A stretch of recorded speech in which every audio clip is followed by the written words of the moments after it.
एक लड़की थी, नाम था पीहू। ना माँ थी ना बाप, एक झोपड़ी में अकेली रहती थी। हर रोज सड़क किनारे बैठ जाती थी, फटे कपड़े, गंदे बाल और आंखों में भूख की जलती हुई आग। लोग आते जाते, कोई दान देता, कोई थूक के चला जाता, लेकिन पीहू कुछ अजीब थी। जिसने उसे खाना दिया उसके हाथों में फूल खिलते थे, और जिसने उसे नजरअंदाज किया या हंस के निकला, कुछ न कुछ उसका कट के ही रहता था। एक दिन शहर का सबसे बड़ा ठेकेदार तिवारी सेठ को जोर से सूसू लगी थी। वहीं जगह आके गाड़ी रोकता है। गाड़ी से उतरते हुए देखकर पीहू हाथ जोड़ के बोली, भूख लगी है अंकल, कुछ दे दो। तिवारी ने हंस के कहा, जा भाग यहाँ से भूतनी के, और बिना शर्म के उस मासूम लड़की के ऊपर ही सूसू कर दिया। पीहू चुप रही, कुछ बोली नहीं, बस अपनी आंखों से सेठ को देखा। अगले दिन ब्रेकिंग न्यूज थी। तिवारी सेठ की गाड़ी का ब्रेक फेल हुआ था और पेड़ से टकराई और सिर धड़ से अलग। लोग बोले, कुदरत का न्याय है। लेकिन कुछ समझदार लोग धीरे से बोले, न्याय नहीं, ये उस भूखी बच्ची का श्राप है। और एक रात एक कॉलेज लड़का आया। पीहू ने हाथ फैलाया, भैया कुछ खिला दो, बहुत भूख लगी है। तेरा पेट नहीं भरेगा कभी, चल हट। लड़का बोल के चला जाता है। उसी रात 2 बजे वो लड़का सो रहा था। उसे एक आवाज सुनाई दी, अब तुझे भूख लगेगी, पर खाने को कुछ नहीं मिलेगा, कभी नहीं। अगली सुबह लड़का पागल हो चुका था। हर प्लेट से खाना गायब, जो भी खाना रखता था सब गायब हो जाता था। उसकी जिंदगी से भोजन नाम की चीज ही गायब हो गई थी। धीरे धीरे पीहू की कहानी फैल गई। जो उसे खिलाता है बच जाता है, जो हंसता है मिट जाता है। अब सड़क के कोने पे लोग लाइन लगा के खाना देने लगे डर के मारे। लेकिन ट्विस्ट ये है, पीहू कोई इंसान नहीं है, वो एक भूखी आत्मा है जो सालों पहले इसी जगह पर खाना मांग रही थी, और एक नशे में चली गाड़ी ने उसे कुचल दिया था। तब से ना उसकी लाश मिली ना इंसाफ मिला। उस दिन से वो बच्ची एक भटकती आत्मा बन गई। तभी उसकी नजर पड़ती है शांतिपुर में, सुंदर शांत, जहाँ लोग हंसी खुशी जीते थे, बच्चे गाना गाते हुए स्कूल जाते और रात में लोग छत पे तारे गिन के सो जाते। लेकिन उन्हें क्या पता था, उस सुकून पे अब अंधेरा छाने वाला था, क्योंकि उस गांव में लौट आई थी पीहू। गांव के बाहर एक स्कूल था और उसी स्कूल के सामने पीहू रोज बैठ जाती थी खाना मांगने के लिए। लोग आते जाते देखकर सोचते थे कोई बेघर बच्ची होगी। एक रात स्कूल का एक गार्ड रात में चौकीदारी करते हुए वहां से गुजर रहा था। पीहू उसे देखती है और बोलती है, मुझे भूख लगी है, कुछ खिला दो। गार्ड कुछ नहीं बोलता, सिर्फ घूरता है और अंदर जाकर सीसीटीवी चेक करने लगता है। तभी स्क्रीन से एक लाल हाथ निकलता है और अगले ही सेकंड में वो आदमी गायब। अगले दिन सुबह गांव में हंगामा मच गया। गांव के बीचों बीच एक पेड़ से गार्ड की लाश लटक रही होती है, मुंह छीला हुआ, आंखें बाहर, और सीने पे एक कागज चिपका होता है, भूख से मत खेलो। सब कांप गए, किसी को समझ नहीं आया किसने किया। उसी दिन 9वीं क्लास का एक लड़का खाना खाते हुए पीहू के पास जाता है और बोलता है, खाना चाहिए भिखारी, जा अपने बाप से मांग, और हंस के चला जाता है। पीहू कुछ नहीं बोलती, बस चुप रहती है। अगली रात उसकी माँ चीख चीख के रोड पे भागती है, मेरा बेटा अंदर से खाली हो गया है। डॉक्टर बोलते हैं, इसके अंदर ना दिमाग है, ना किडनी, ना लिवर, सिर्फ अंधेरा है। अगले दिन गांव के लोग इकट्ठा हो जाते हैं। सब बोलते, जब से पेड़ पे लाश लटकी थी तब से कुछ ना कुछ गलत हो रहा है। किसी ने सजेस्ट किया, शांति के लिए पूजा करनी होगी। फिर रात में एक बड़ा पंडित बुलाया गया। पूरा गांव जमा हुआ था। पूजा शुरू होता है, लेकिन जैसे ही पंडित ने पहला मंत्र बोला, जोर का धमाका हुआ। पंडित का शरीर फट के टुकड़ों में बिखर गया। चारों तरफ खून और मांस के लोथड़े उड़ गए। लोगों की चीख पुकार मच गई और उसी खून से एक दीवार पे लिखा हुआ था, मुझे पूजा नहीं खाना चाहिए था। पीहू के डर ने गांव के लोगों को पागल कर दिया था। कोई स्कूल नहीं जा रहा था। बच्चे खिड़कियों से पीछे छुप के बाहर झांकते थे। लेकिन पीहू अभी भी उसी स्कूल के सामने बैठी मिलती थी, जुबान पे एक ही लफ्ज, मुझे भूख लगी है। फिर एक दिन गांव में एक बड़ा तांत्रिक आया। सुना था 1000 भूत प्रेत भगाए हैं उन्होंने। तांत्रिक गांव में कदम रखते ही एक आदमी से पूछा, ये गांव इतना शांत क्यों है? आदमी बोला, हमारे गांव में एक छाया घूम रही है जो मुझे भूख लगी है बोल के इंसान को निगल रही है। तांत्रिक ने आंख बंद की और जो देखा वो चौंक गया। फिर उन्होंने गांव वालों को बुलाया और बोला, वो बच्ची की आत्मा किसी वस्तु में बंद है, हमें उसका असली घर ढूंढना होगा, वहीं कुछ मिल सकता है। फिर एक रात गांव के 2 जवान साहसी लड़के पीहू का पीछा करते हैं और देखते हैं पीहू एक पुरानी झोपड़ी के अंदर जाती है। दोनों चुपके से झांकते हैं। पीहू एक पुरानी गुड़िया के सामने और उससे बात कर रही होती है जैसे वो जिंदा हो।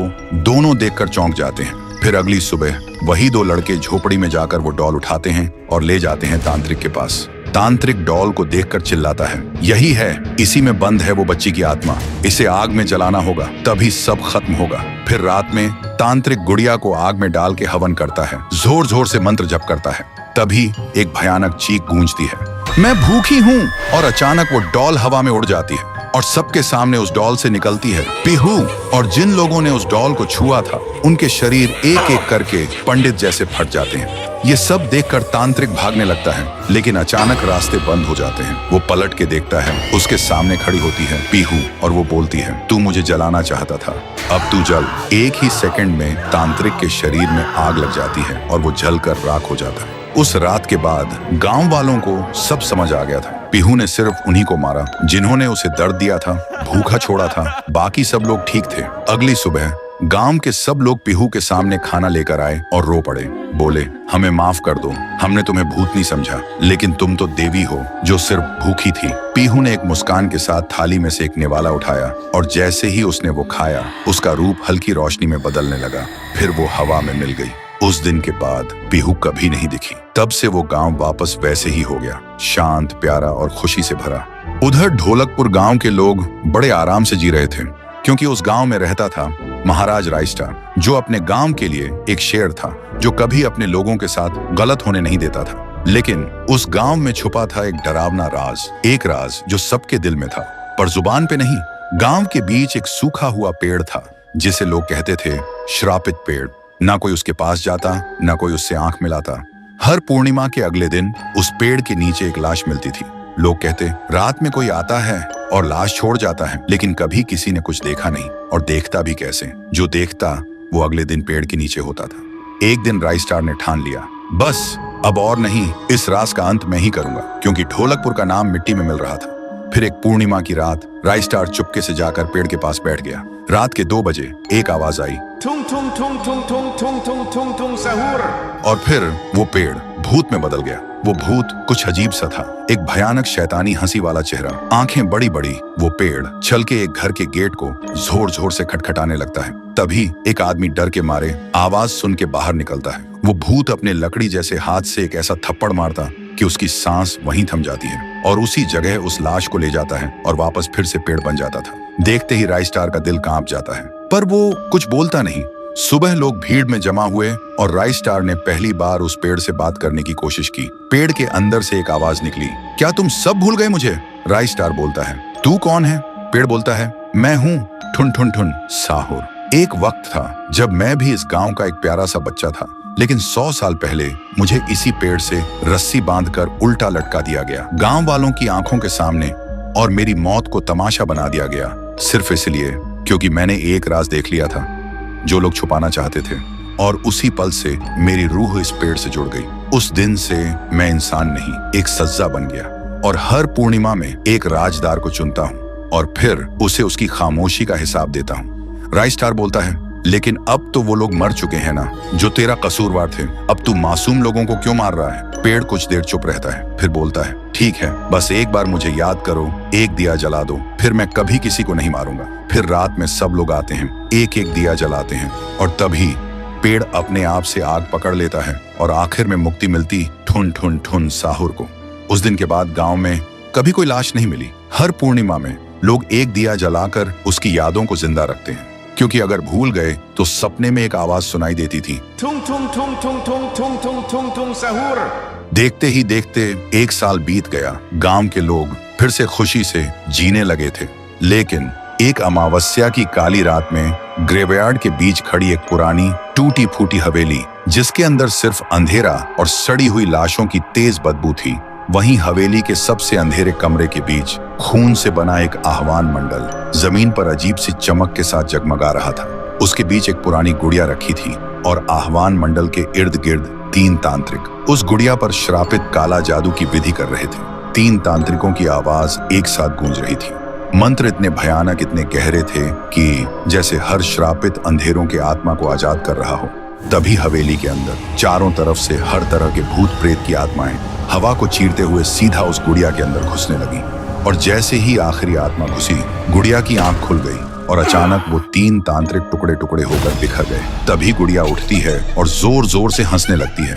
उसका हंसना इतना तेज, इतना खौफनाक कि पूरा ग्रेवयार्ड कांप उठता है और पैदा हुई शैतानी रूह से भरी एक राक्षसी गुड़िया।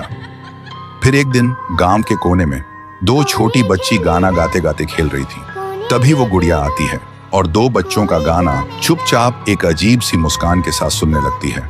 उसकी हरकतें एकदम अजीब थी और जैसे ही बच्चों ने उस गुड़िया को देखा, उनका गाना एकदम बीच में रुक गया, क्योंकि इससे पहले उन्होंने कभी चलती हुई गुड़िया नहीं देखी थी। अगले ही पल वो गुड़िया दोनों बच्चों के करीब आई और उनका खून चूस कर दोनों को मार देती है। फिर एक रात कुछ ऐसा हुआ जो फिर से ढोलकपुर वालों की रातों की नींद हराम हो गया। लाशें फिर से मिलने लगीं। हर 2 दिन बाद किसी न किसी के घर के सामने एक कटी हुई लाश पड़ी होती। गांव फिर से कांप उठा। एक दिन सब लोग महाराज के पास पहुंचते हैं और रो रो कर गांव की घटनाओं के बारे में बताते हैं। रात को महाराज 2 सेनापतियों से कहते हैं, जाओ और खोजो इस कांड के पीछे कौन है। लेकिन सुबह सिर्फ उनकी लाशें लौट कर आईं। एक का सिर था ही नहीं, दूसरे के पैर कट चुके थे। महाराज समझ गए कुछ तो लौट आया है, कुछ जो सिर्फ मौत का खेल खेल रहा है। और फिर कहते हैं, अब इस जंग का सामना मुझे ही करना होगा। उसी रात महाराज चुपके से गांव में आते हैं और एक पेड़ के पीछे खुद को छुपा लेते हैं। और ठीक रात के 2:30 बजे अचानक कहीं से धुआं छा जाता है और उस धुएं के अंदर से एक आवाज आती है,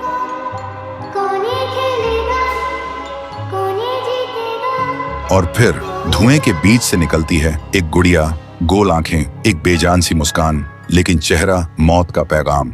वो गुड़िया एक घर के गेट तक जाती है और बच्चों जैसा एक गाना गाने लगती है। उसके गाने की आवाज सुनकर एक आदमी बाहर आता है और अगले ही पल वो गुड़िया उसका सिर चबा जाती है। वो आदमी तड़प तड़प के वहीं जमीन पर गिर जाता है। महाराज सब कुछ देखते हैं, उनकी आंखें भर जाती हैं। उन्हें समझ आ जाता है इसके सामने जाना मतलब खुद का अंत लिखना है। अगली सुबह गांव के लोग इकट्ठा होते हैं। महाराज कहते हैं, ये पिछले भूत से भी ज्यादा डरावनी है। इसे सिर्फ वही हरा सकता है जो मौत को पहले ही हरा चुका है। और फिर एक पूर्णिमा की रात सब लोग दिया जलाकर पुकारते हैं, आप वापस आइए, आपके बिना ये गांव जिंदा तो है पर जीने जैसा नहीं। तभी एक आवाज गूंजती है, Tung tung tung tung tung tung tung tung tung sahur. और उसी देह की आग से एक जलता हुआ पेड़ बनने लगता है और उसी पेड़ में से ठुन ठुन ठुन साहुर निकलता है। तभी फिर से वही धुआं छा जाता है और उसके साथ ही एक आवाज। सब लोग घुटनों के बल गिर जाते हैं और कांपती आवाज में बोलते हैं, हमें बचाइए, वो आ गई है। ठुन ठुन ठुन साहुर एक जोरदार जंप करता है और सीधा उस धुएं में घुस जाता है और शुरू होती है एक आखिरी जंग। ठुन ठुन ठुन साहुर और गुड़िया की। जमीन कांपने लगती है, आसमान से बिजली गिरती है और जब धुआं हटता है तो दिखाई देता है गुड़िया बिखर चुकी थी। हाथ अलग, सिर अलग, पैर अलग। और तब से गांव में फिर से एक नई सुबह हुई। महाराज मुस्कुराए, गांव वाले जीने लगे और उस दिन के बाद ठुन ठुन ठुन साहुर सिर्फ एक भूत नहीं रहा, गांव का रक्षक बन गया। लेकिन उसी रात कुछ ऐसा हुआ जो किसी को भी पता नहीं चला। गुड़िया का सिर, हाथ, पैर अपने आप जुड़ने लगे थे और फिर वो वहां से चली गई। उधर शांतिपुर में शादी हो रही थी। पूरा गांव शामिल था, सब धूमधाम से शादी मना रहे थे। और तभी गुड़िया जमीन में लेटे हुए आती है और अचानक उठकर सीधा दुल्हन को खा जाती है। ये देखते ही लोगों के बीच में अफरा तफरी मच जाती है। कोई भागता है, कोई चिल्लाता है और वो गुड़िया खड़े होकर एक बच्चों जैसा गाना गाती है और फिर एक के बाद एक सबको मौत के घाट उतार देती है और फिर वो गायब हो जाती है। गांव फिर से कांप उठता है। सुबह सब लोग इकट्ठा होते हैं और कहते हैं, वो भूखी लड़की वापस आ गई है। इस बार एक गुड़िया बन के लोग घुटनों के बल गिर जाते हैं और रो रो कर कहते हैं, हे भगवान हमें बचाओ। तभी गांव का मुखिया आता है और गुस्से में कहता है, चाहे वो कोई भी हो, है तो एक गुड़िया ही ना, आज रात मैं उसे खुद गांव से निकालूंगा। फिर रात के ठीक 2:30 बजे मुखिया अपने 2 चेलों के साथ गांव के बीच खड़ा होता है और फिर वही धुआं छा जाता है और वही आवाज। वो गुड़िया धुएं से निकलती है और सीधा मुखिया के पास चल के आती है। मुखिया कहता है, निकल जा मेरे गांव से, नहीं तो तुझे यहीं बिखरा दूंगा। गुड़िया हंसती है और कहती है, तेरे से पहले भी किसी ने ये सोचा था। और उसी पल वो गुड़िया बड़ी होने लगती है और अपनी पैर से तीनों को कुचल के मार डालती है। सुबह जमीन पे सिर्फ खून के धब्बे रह गए थे, लाशें जैसे हवा हो गई हो। लोग समझ गए ये कोई आम गुड़िया नहीं, इसके अंदर कुछ और ही शक्ति है। तभी गांव की एक बूढ़ी औरत कहती है, इस गुड़िया को हम गांव से नहीं निकाल सकते, इसे तो सिर्फ पीहू ही गांव से निकाल सकती है। फिर सभी लोग उसी जगह जाकर खाना रखते हैं और दिल से पीहू को पुकारते हैं, भूखी देवी वापस आइए, गांव को बचाइए। तभी जमीन से एक आवाज निकलती है और मिट्टी से बनने लगती है पीहू। लोग चिल्लाकर कहते हैं, देवी हमें बचा लो। फिर रात होती है। वो गुड़िया गाना गाते हुए आती है, लेकिन अचानक पीहू उसके सामने आ जाती है। गुड़िया रुक जाती है। पीहू उसे पकड़ने जा रही होती है, लेकिन गुड़िया हवा में उड़ जाती है। पीहू भी उसके पीछे उड़ जाती है और अपनी आंखों से आग छोड़ के गुड़िया को जलाने की कोशिश करती है, लेकिन गुड़िया एक धुएं में छुप जाती है और फिर अचानक पीहू के पीछे आके उसे एक जोर का वार करती है। पीहू आसमान से जमीन पे आ गिर जाती है और फिर वो गुड़िया पीहू की शक्ति छीनने लगती है। पीहू की ताकत धीरे धीरे गुड़िया के पास जा रही होती है। कुछ देर बाद पीहू जमीन पे गिर जाती है। जब वो उठती है तो देखती है उसका शरीर धुंधला हो गया है और जब वो अपने आप को छू रही थी तो हाथ उसके शरीर के आर पार जा रहा था। वो वहीं गिर के रोने लगती है और जोर से चिल्लाती है और उसकी आवाज सीधा उसके भाई के कानों तक पहुंचती है। लेकिन इधर उसका भाई सोच रहा था। लगभग 150 साल पहले की बात। ढोलकपुर गांव के एक कोने में एक परिवार रहता था। उस परिवार में था पीहू, उसका बड़े भाई साहुर और उनके मम्मी पापा। एक सुबह पीहू और साहुर घर के बाहर खेल रहे थे और अंदर उनकी मम्मी किचन में खाना बना रही थी। वो थोड़ी जल्दी में थी और तभी अचानक उनके कपड़ों में आग लग जाती है। वो चीख चीख के चिल्लाने लगती हैं। पीहू और साहुर मम्मी की चीख सुनकर भागकर अंदर आते हैं और जैसे ही मम्मी को जलते हुए देखते हैं वो चिल्लाते हैं, पापा जल्दी आओ पापा। पापा भागकर आते हैं, लेकिन मम्मी को बचाने के लिए जैसे ही हाथ बढ़ाते हैं उनके कपड़ों में भी आग पकड़ लेती है और कुछ ही सेकंड्स में दोनों जलकर राख हो गए। पीहू और साहुर सिर्फ देखते रह गए, जैसे पूरी दुनिया ही खत्म हो गई हो।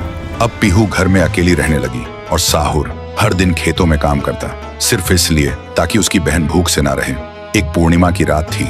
साहुर खेतों से काम करके घर लौट रहा था। तभी उसकी नजर जाती है एक घर की खिड़की पर। वो देखता है एक आदमी किसी का खून कर रहा था। ये देखते ही साहुर के पैर कांपने लगे और जैसे ही वो पीछे मुड़ता है एक और आदमी हाथ में खंजर लेकर खड़ा था। वो आदमी बिना कुछ कहे साहुर पर वार कर देता है। फिर गांव के लोगों को इकट्ठा करते हैं और वही आदमी चिल्लाता है, ये लड़का मेरे घर में घुसकर चोरी कर रहा था और जब मैंने रोका तो मुझे ही मारने की कोशिश की। अब आप लोग ही बताओ इसके साथ क्या किया जाए। गांव वाले गुस्से से भड़क उठते हैं और चिल्ला के कहते हैं, इसे उस पेड़ पे जिंदा उल्टा लटका दो। साहुर गिड़गिड़ाता है, मैं बेकसूर हूँ, मैंने कुछ नहीं किया। लेकिन गांव के किसी ने भी उसकी एक ना सुनी। उधर उसकी बहन रात भर उसका इंतजार करती रही और सुबह जब वो उसे ढूंढने निकली तो देखती है उसका भाई गांव के बीच वाले सूखे पेड़ से उल्टा लटका हुआ है। ये देखते ही पीहू टूट जाती है, जोर जोर से चीखने लगती है और उसकी चीख पूरे गांव में गूंज जाती है। फिर गांव वाले पीहू को भी चोर का बहन कहकर गांव से निकाल देते हैं और तब से साहुर की आत्मा उस पेड़ के अंदर समा गई थी और पीहू गांव के बाहर एक झोपड़ी में रहने लगी थी। रोज एक पेड़ के नीचे बैठकर भीख मांगती थी, लेकिन कोई भी उसे कुछ भी खाने को नहीं देता था। वो बस भूखी पेट पेड़ के नीचे लेटी रहती थी। साहुर भी अपनी बहन का दर्द महसूस कर पाता था, लेकिन वो कुछ नहीं कर सकता था। फिर एक दिन पीहू रास्ते में खाना मांग रही थी और तभी एक नशे में चली गाड़ी ने उसे कुचल दिया था। तब से पीहू एक भूखी आत्मा बन गई जो हर गांव में भटकती थी, सिर्फ एक ही बात कहकर, मुझे भूख लगी है। ये सब याद करते ही तुंग तुंग तुंग साहुर की आंखों से आंसू टपकने लगते हैं और तभी उसे अपनी बहन की आवाज सुनाई देती है और बिना कुछ सोचे तुंग तुंग तुंग साहुरा उस सूखे पेड़ के अंदर से निकलता है और अंधेरे में सीधा उस आवाज की तरफ चल पड़ता है। उधर शांतिपुर गांव में रात के अंधेरे में लोगों में अफरा तफरी मच गया था। गुड़िया अब एक विशाल रूप ले चुकी थी, पूरे गांव में तांडव मचा रही थी, लोगों को पैर से कुचल रही थी। हर तरफ सिर्फ लोगों की चीख गूंज रही थी। पीहू अभी भी जमीन पे पड़ी होती है, उसकी रूह धीरे धीरे मिट जा रही होती है। तभी तुंग तुंग तुंग साहुर आता है और अपनी बहन को जमीन पर पड़ा देखकर उसकी आंखों से एक बार फिर आंसू टपकने लगते हैं। पीहू थोड़ा कांप के उठती है और कमजोर आवाज में पूछती है, तुम कौन हो? साहुर बोलता है, मैं तेरा भाई साहुर। पीहू का गला भर आता है और बोलती, भैया तुम यहाँ कैसे? साहुर कहता है, मेरी बहन ने पुकारा, मैं कैसे ना आता। फिर साहुर अपनी जादुई छड़ी घुमाता है और आसमान से एक तेज रोशनी पीहू पर आ गिरती है। उसी पल पीहू की सारी शक्ति फिर से लौट आती है। तभी गुड़िया तेजी से वही गाना गाने लगती है। उसकी आवाज से पूरा गांव कांप उठता है। साहुर बोलते हैं, इसे तो एक बार मैं खत्म कर चुका था, फिर ये यहाँ कैसे? फिर साहुर गांव के लोगों को एक खाली मैदान में इकट्ठा करता है और एक कवच के अंदर सबको सुरक्षित कर देता है और एक बार फिर से आसमान चमकने लगता है। साहुर गुड़िया को मौत के घाट उतारने लगता है। एक ही पल में गुड़िया टुकड़ों में बिखर जाती है, लेकिन उसी वक्त उसके टुकड़े खुद ब खुद जुड़ने लगते हैं और गुड़िया हंसने लगती है। पीहू बोलती है, भैया इसे हम ऐसे नहीं खत्म कर सकते, इसे आग से जला के खत्म करना होगा। तभी साहुर अपने जादू से गुड़िया को कस के पकड़ता है और पीहू अपनी आंखों से आग निकालती है और गुड़िया को जला देती है। गुड़िया चीखती है और छोटी होने लगती है। कुछ ही देर बाद गुड़िया जलकर राख हो जाती है और हवा में पूरी तरह से गायब हो जाती है। फिर गांव से काली छाया हट जाती है और सूरज निकलता है। पूरा गांव एक आवाज में गूंज उठता है, जय हो पीहू देवी की, जय हो तुंग तुंग तुंग साहुर की। साहुर मुस्कुराता है और कहता है, मुझे वापस जाना होगा। पीहू भी आंखों में आंसू लेकर गांव वालों को अलविदा कहती है और एक रोशनी के साथ दोनों हवा में गायब हो जाते हैं। अब गांव वालों की आंखों में सिर्फ एक ही चीज थी, पीहू और साहुर की याद और खुशी के आंसू। तब से शांतिपुर में एक बार फिर से शांति लौट आई थी। लेकिन जलने से पहले जब साहुर ने अपने जादू से उसे कस के पकड़ रखा था, तब गुड़िया अपनी एक उंगली चुपके से जमीन पर गिरा दी थी। फिर गुड़िया आग में जलकर राख बन गई थी और वो उंगली अब भी वापस लौटने के लिए अपने वक्त का इंतजार कर रही है।